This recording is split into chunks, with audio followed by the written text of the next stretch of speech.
Exemplos de agente contam como detalhamento, né? Exemplos, redes sociais, Facebook, Instagram. Sim, conta.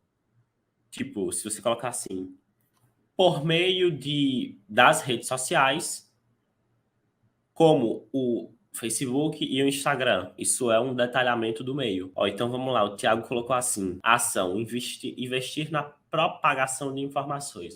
Vamos assim. A mídia deve investir na propagação de informações. Aí você pode colocar vírgula, com a participação de mestres e doutores nos anúncios exibidos nas redes sociais. Então esse com aí, ele é um indicativo do seu detalhamento. É muito importante que na hora de escrever essa proposta de intervenção, esse detalhamento da proposta de intervenção, você utilize essas estruturas linguísticas, esses mecanismos de coesão textual para apresentar para o avaliador o seu detalhamento da proposta de intervenção. Detalhamento do meio. Então, por meio de, sempre para evidenciar o elemento meio modo, por meio de rodas de conversa. Então, a família deve incentivar, estimular os filhos por meio de rodas de conversa, as quais busquem evidenciar, as quais busquem fomentar. Olha isso, que lindo. Por meio de rodas de conversa, as quais busquem fomentar um espírito altruísta e solidário nos filhos. Então, a família deve estimular, né,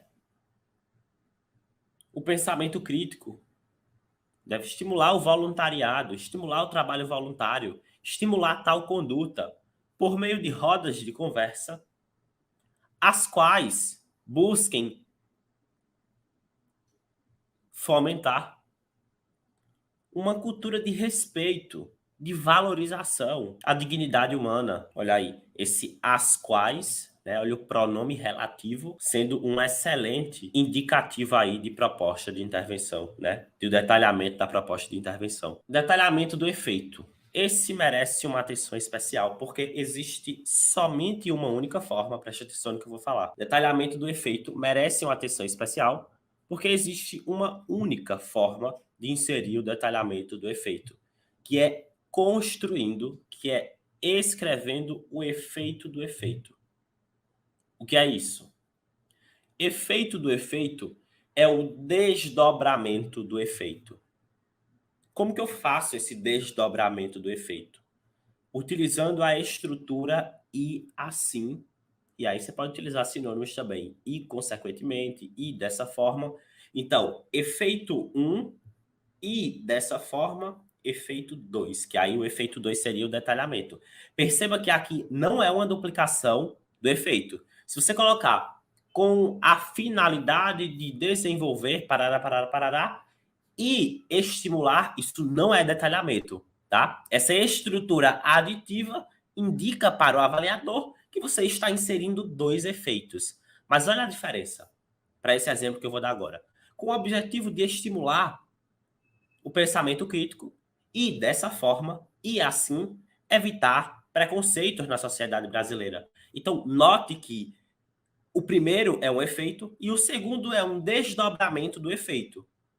É um fator de consequência, né? Olha, e se isso acontecer, nós teremos aquilo. A ideia do detalhamento do efeito é sempre essa. Se isso aqui acontecer, nós teremos a ocorrência disso. Efeito 1 acontecendo e assim e dessa forma, efeito 2 acontece. Aí esse efeito 2 aí seria o detalhamento do seu efeito. Ao meu ver, você deve fazer 2 detalhamentos na proposta de intervenção da redação do Enem. É isso que eu indico para os meus alunos que querem alcançar 900 mais. Lá no curso, nós temos algumas bases para evitar que algum corretor acabe penalizando a sua proposta de intervenção. E uma dessas bases, por exemplo, é entender que, detalhando 2 elementos, você corre um risco muito menor de perder pontos na sua proposta.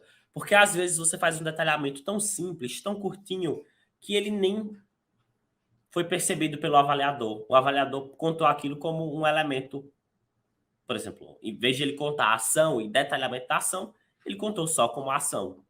E aí você perde por o avaliador não ter visto o seu detalhamento. Então, sempre, ao meu ver, detalhar 2 elementos.